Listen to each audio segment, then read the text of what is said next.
Sibak naman sa pwesto ang isang pulis na nasangkot din sa away kalsada sa Quezon City. Viral ang video sa panunutok ng baril ng pulis at pagposas niya sa nakaalitang truck driver. Nakatutok si June Veneracion. Sa viral video na ito, makikita ang isang lalaking naka-shorts at t-shirt habang tinututukan ng baril ang isang truck driver sa NLEX Mindanao Toll Plaza. Pagbaba ng driver sa truck, isinukbit na niya ang baril habang pwersahan itong pinapadapa.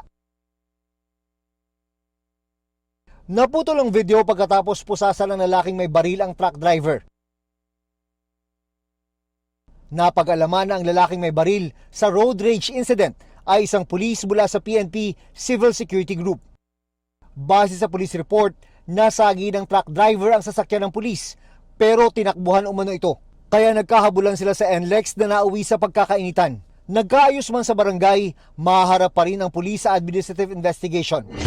Na-relieve na siya doon sa kanyang pwesto sa SAC Fairview and pina-orderan na rin po na i-turn over ang kanyang baril. Kabilang sa aalamin ay kung naaayon ba sa standard operating procedure ang ginawa niyang pag-aresto sa nakaalitang driver.